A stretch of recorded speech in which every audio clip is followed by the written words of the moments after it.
Mi tute estas fano de Sonico. Mi ŝatas la pli novajn ludojn, sed mi ne zorgas ludi la klasikajn.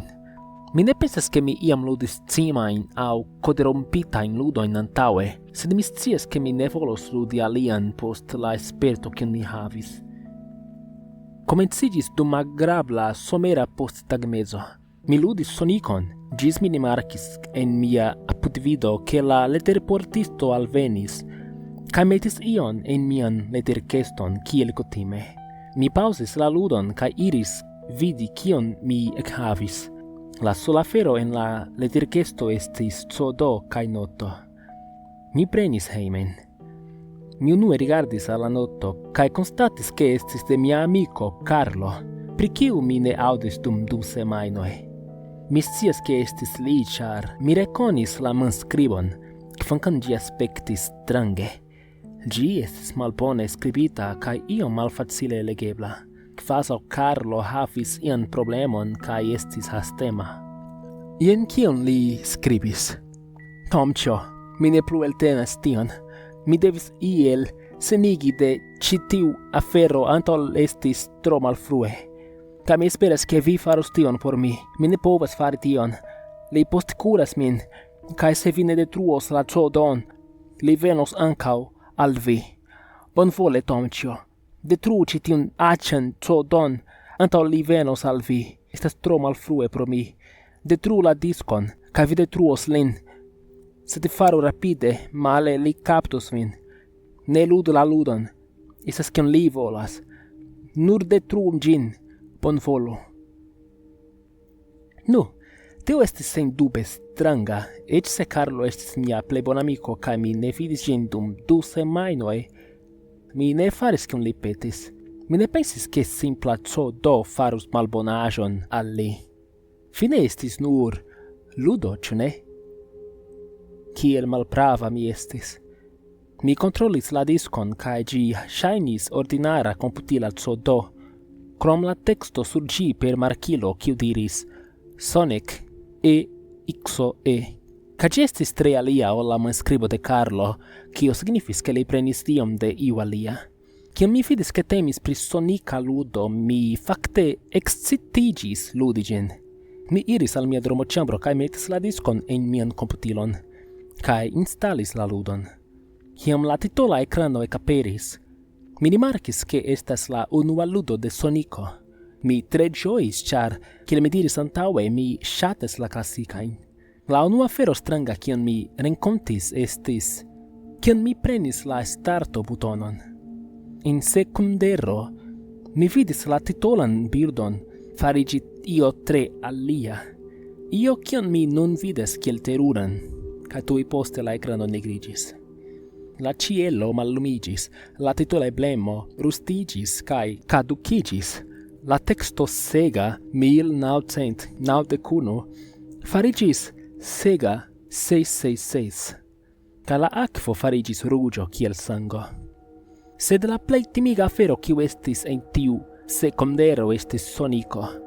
Liaj okuloj estis tute nigraj kaj sangis kaj havis 2 brilantajn ruĝajn punktojn rigardantajn rekte al mi, kaj lia rideto etendiĝis pli larĝe ĝis la rando de lia vizaĝo.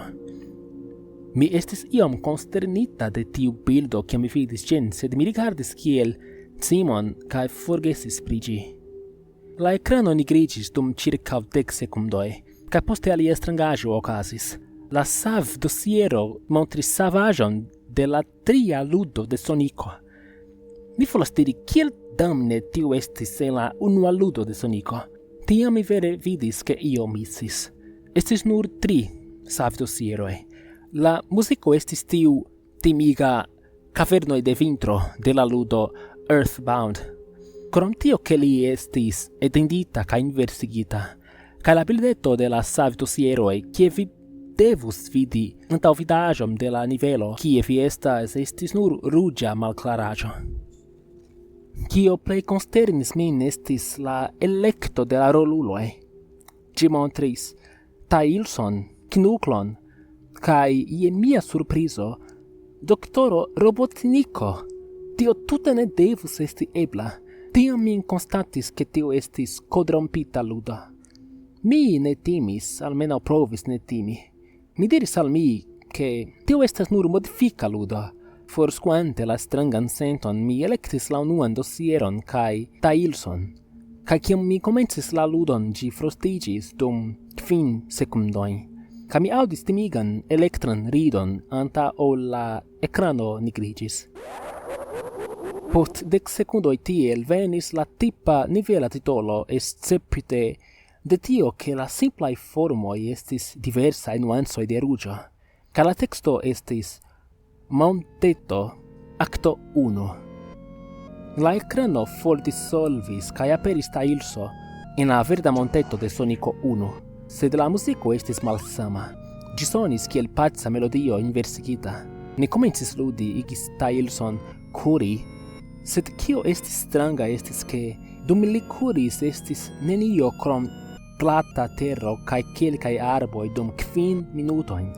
Poste la paca musico comencis malaltigi, en malrapidain, profundain tonoin, dum mi antaueniris. Mi subite vidis ion cae haltis por vidi.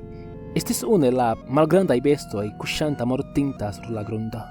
Tailso havis consternitan cae malgioian mienon, cion mi nenion vidis. Mi antauenirigis lin, ca li plutenis tion mienon. Dum li curis mi vidis alien mortintain bestoin, cae Tailso aspectis pli cae pli maltranquila, ca la musico plu malaltigis. Consideris min kiel ili mortis. Shainis che iu mortigis ilin en terurae manieroi. Sciuro estis pentigita sur arbo cum shaine giai internagioi pendantai. Cuniclo havis ciuin 4 membroin desiritai, cae anaso havis elŝirintajn oculoin cae tratrancitan gorĝon. Mi sentis min malsana vidante tiun aferon, ca ŝajne ankaŭ Tailso. Post iom da tempo ne plu estis bestoj, ca la musico silentigis. Mi plu igis Tailson curi. Post kiam minuto passis, Tailso curis supren sur monteto cae poste haltis. Mi tui vidis kiel Sonico estis tie sur la lia flanco de la ecrano, cum sia dorso al Tailso cae oculoi fermitai. Tailso aspectis felicia vidi Sonicon, sed tui poste lia rideto chanceligis, rimarcante che Sonico ne respondis lin. Tailso marchis mal rapide al Sonico, cae mi constatis che mi tute ne usis mian clavaron por movlin. Do tiu estis sceno. Subite mi comencis havi crescantan sentom de timo dum Tailso alproximigis. Mi sentis che li estas en danĝero cae io malbona okazos. Mi audis statican bruadon pli lautigi, ciam Tailso estis centimetroin for de Sonico cae haltis cae etendis sian manon por tuŝi lin. La antausigno en mia stomaco pli fortigis cae mi sentis la desiron diri al li foriri de Sonico. Subite en secundero mi vidis la oculoin de Sonico malfermigi, cae ili estis nigrae cum tiui rugiae brillantai punctoi, giuste kiel la titola birdo, kvankam li ne ridetis. La ecrano nigrigis cae la bruado exsilentigis. La nigrezzo dauris dum circau 7 secundoi cae poste blanca texto aperis dirante Saluton, ci vi volas ludi con mi? Je tiu puncto mi estis vere timigita. Mi ne volis daŭrigi la ludon, sed mia scivolemo superfortis min, kiam la ludo iris al la lia nivelo cum la nivela titolo num diranta caŝludo. Ĉifoje mi estis en la nivelo Angela insulo de Sonico 3, ca ĉio estis en fajro. Tailso aspectis terure timigita ĉifoje. Li verdire rigardis al mi, cae faris panicajn gestoin, kvazaŭ li volis ke mi forigu lin de tiu loko cae kiel eble plej rapide. Mi komencis malkvietigi. Mi volas diri, Tailso rompis la kvaran muron, provante diri al mi forigi lin de tie.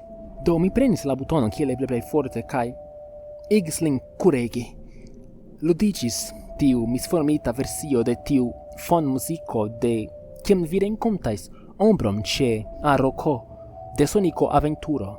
Subite mi audis tion timigan ridon de nove, circa 10 secundojn post kiam mi curigis Tailson. Kaj tiam mi komencis vidi ekaperojn de Sonico ĉie sur la ekrano, denove kun tiuj nigraj kaj ruĝaj okuloj.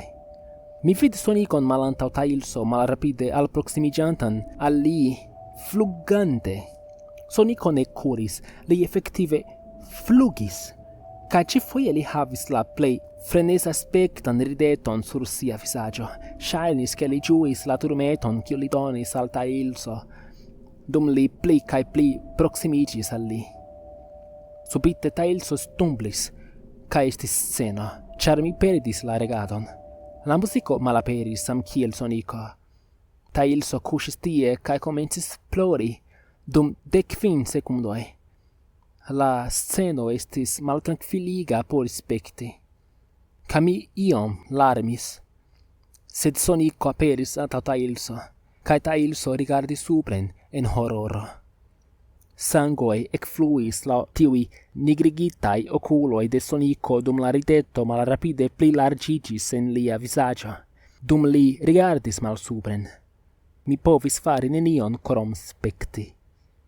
En sekundero, Sonico ekatakis Tailson, tuj antaŭ la ekrano nigriĝis. Estis laŭta kriego kiu daŭris 15 sekundojn. La teksto revenis ĉifoje kaj diris: Vi estas tro malrapida. Ĉu vi volas provi denove? Kaj poste aĉa ridado aŭdiĝis. Mi estis konsternite de kio okazis. Ĉu Sonico mortigis Tailson? Ne povas esti. Li kaj Tailso estu amikoj ĉu prave? Kial Sonico farus tion? Mi forskuis la senton, kiam mi estis alportita reen al la rolula elekto. La savdosiero kiu havis Tailson estis malsama. Tailso ne plu estis en la elekta ujo, sed en la antaŭvida bildeto, kiu flagradis kom tiu ruĝa malklaraĵo. La mieno de Tailso timigis min. Liaj okuloj estis nigraj kaj sangis. Lia oranĝa felo nigriĝis kaj li havis esprimon de suferado sur la vizaĝo. Provante ignori, mi elektis knuglon.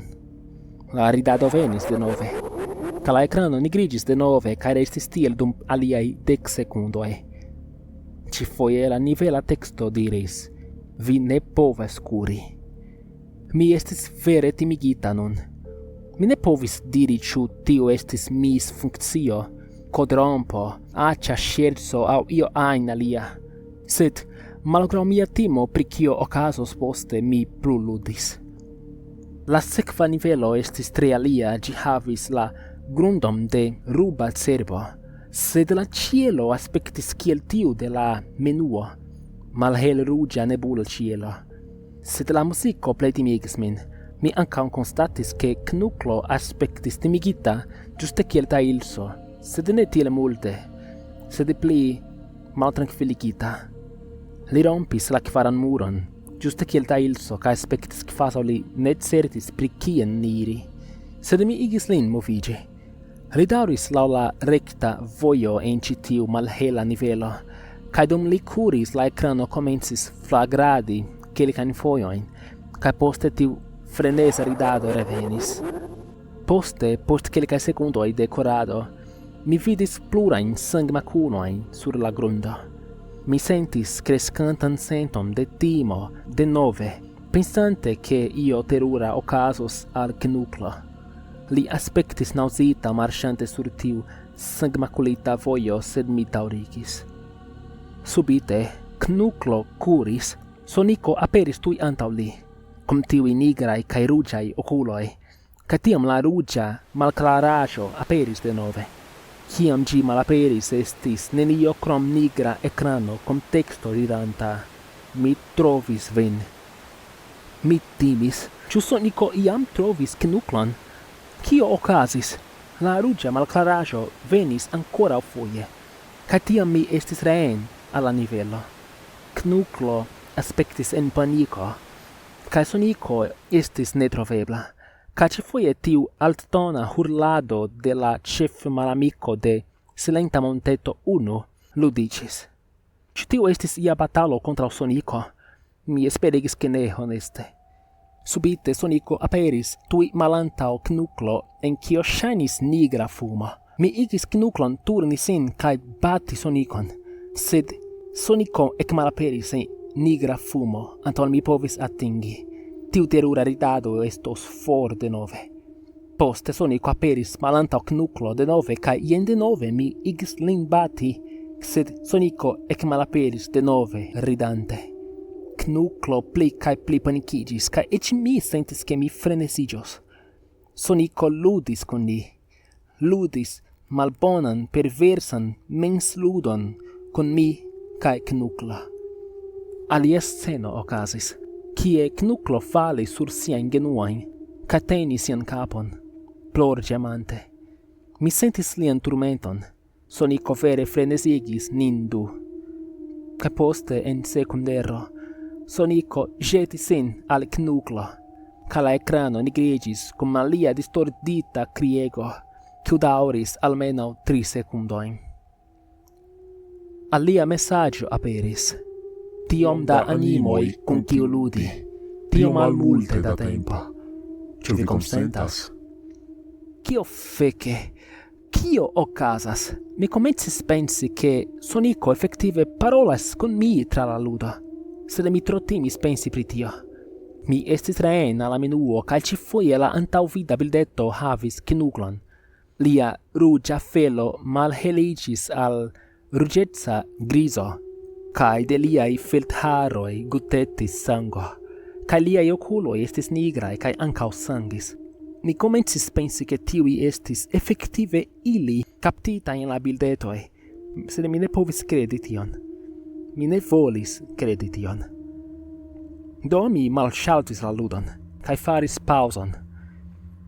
Mi dormetis, kaj bendaŭrinde mi faris tion, ĉar mi havis la plej maltrankviligan koŝmaron.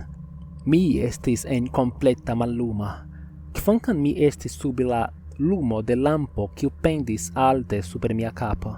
Mi povis aŭdi la ploradon de Knuklo kaj Tailso proksime. Ili diris aferojn kiel helpu nin kaj kiel vi transdonis nin al li kaj forkuru antaŭ li kaptos ankaŭ vin. Ilia plorado estingiĝis kiam mi aŭdis la ridadon de Soniko. Estas tre amuze ludi kun vi, knabo, same kiel via amiko Carlo, kvankam li ne longe daŭris. Mi timis kaj ĉirkaŭrigardis por la fonto de la voĉo. Ne longe daŭros ĝis vi aliĝos al li, kaj ĉiuj miaj aliaj amikoj. Mi vidis lin marŝi al mi, ekaperante kaj ekmalaperante en pluraj lokoj. Vi ne povas forkuri, knabo. Vi estas en mia mondo nun, same kiel la aliaj. Kiam li kaptis min, kaj mi vidis lian ridetan vizaĝon kun sangantaj nigraj kaj ruĝaj okuloj, mi vekiĝis kun timego. Post multaj horoj, mi decidis plu ludi la ludon. Mi ne scias kial, sed mi eksciu. Mi eksciu kio okazis. Do mi ŝaltis la komputilon, malfermis la ludon, kaj elektis Robotnikon. Mi ankoraŭ pensis ke estas strangege ludi kun Robotniko, sed ĉiuokaze la niveltitolo ĉifoje diris nur 3 punktoj, kion mi trovis vere stranga. Ĉifoje mi estis en ia koridoro, kiu ne vere aspektis kiel iu el la klasikaj sonikaj ludoj. La planko estis brila kaj kvadratumita. La muroj estis malhelgrize violaj kaj viglaj kandelumoj kaj kelkaj malhelaj sangmakuloj tie kaj tie ĉi. Kaj estis malhela ruĝa korteno pendanta ĉe la supra parto de la ekrano. Ĉiujn 12 sekundojn tiu ruĝa korteno ŝanceliĝis malrapide. La muziko estis strange agrabla. Piano ludis malĝojetan sed pacan melodion, sed mi sciis ke tio estas la muziko kiu ludiĝas en la unua nivelo de la ludo, sed ne estis inverse. Robotniko ne aspektis tute maltrankvila kiel ta ilso cae knuclo, sed li havis suspecteman mienon. Li faris geston ciam mi lasis lin stari. Li turnis sian capon maldextren cae poste dextren, almeno 2 foie, cae poste ŝultro levis al mi, quasau li tutte ne sciis kie li estas au kio okazas. Mi igis lin antaueniri. Li faris sian curadon, tian ciam vi vencas lin fine de classica sonica ludo cae vi postcuras lin. Cae ni daurigis lau la corridora. Poste mi haltis ce longa stuparo conducanta malsupren. Mi estis malquieta, ca ec robotnico aspectis necerta, sed mi iris.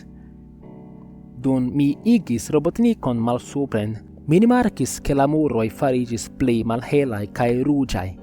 La rugiai torcioi estis nun stranga blua. Poste ni alvenis al alia corridoro cae estis pli longa o la lasta, au almeno shainis, ca gi conducis al alia stuparo malsupren. Multe pli longa, dauris almeno 1 minuton. Cae poste mi audis tion acen ridadon de nove. Ca tiam la musico malrapide silentigis gis estis neniu sono, cae dume la muroi farigis pli malhelrugiai cae la torcio estis nigra flama. Ciam robotnico iris en la 3. corridoron, mi rimarcis che li nun aspectas vere timigita, quancam li provis caci tion. Mi ne povis culpigi lin, ancao mi estis. Subite Sonico ecaperis tui anta robotnico, same kiel cum knucla. Ca poste cio rugigis. La rugio dauris almeno 15 secundoin. Ca poste estis montrita la plei malagrabla bildo.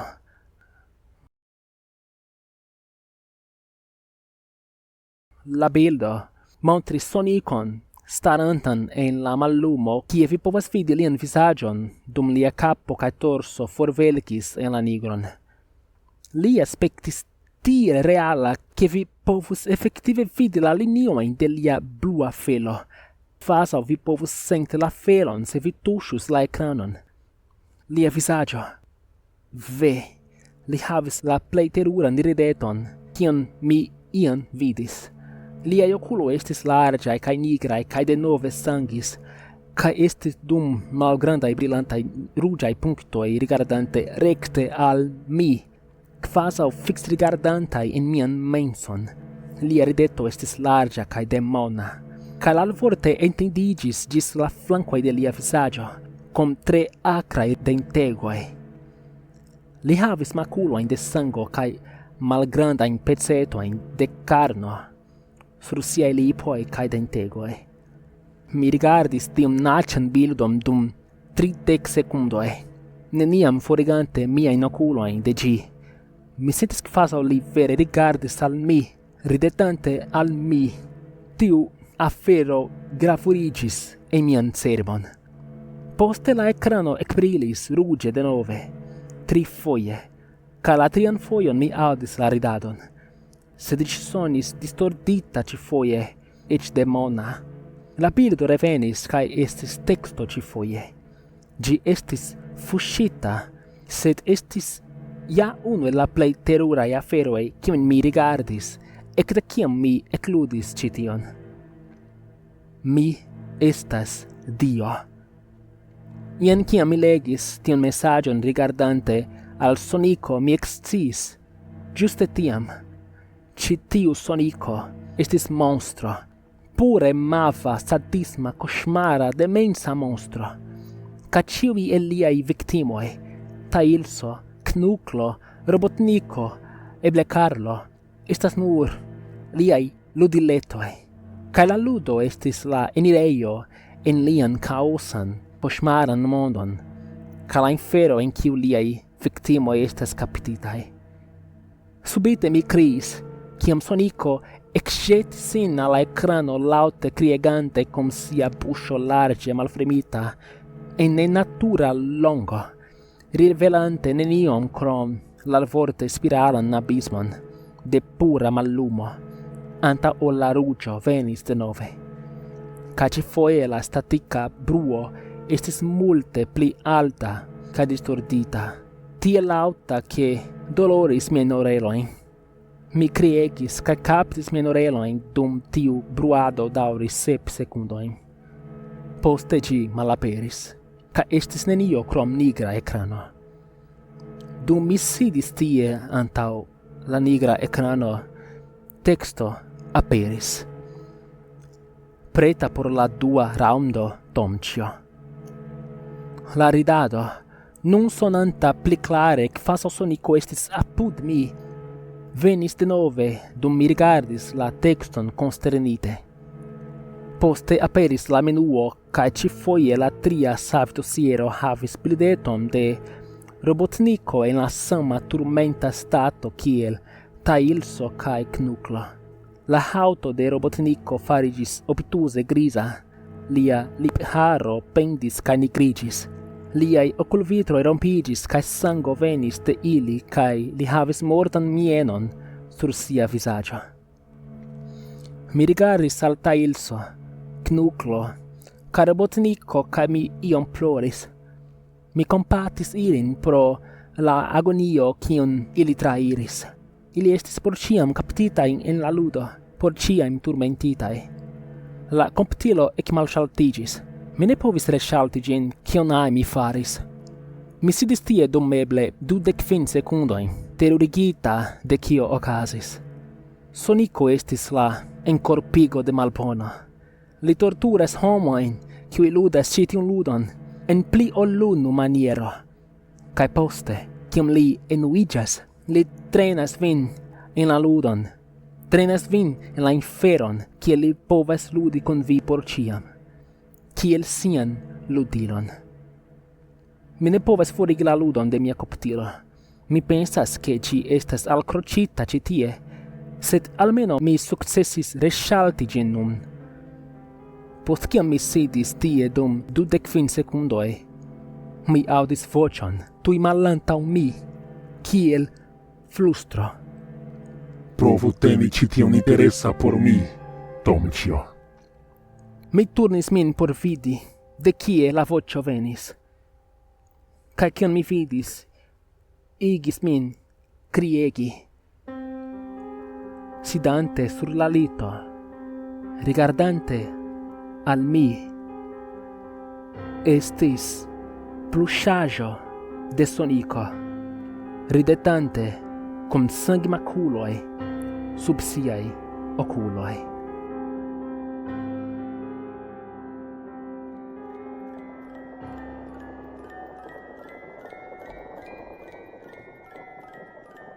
Saluton, mi estas Erikso. Dankon pro spekti ĉi tiun filmeton. Mi esperas ke vi ŝatis la rakonton.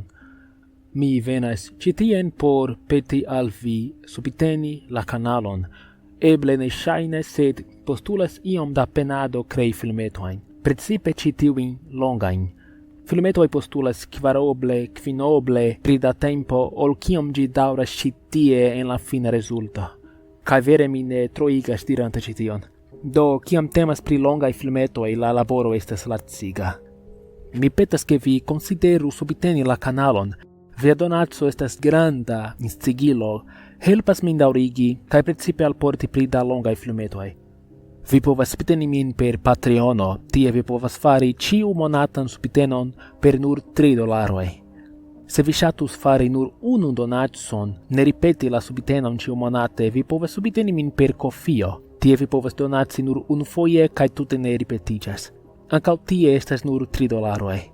La ligilo al ambaŭ estas en la priskribo de ĉi tiu filmeto. Bonvolu iri tien kaj subteni.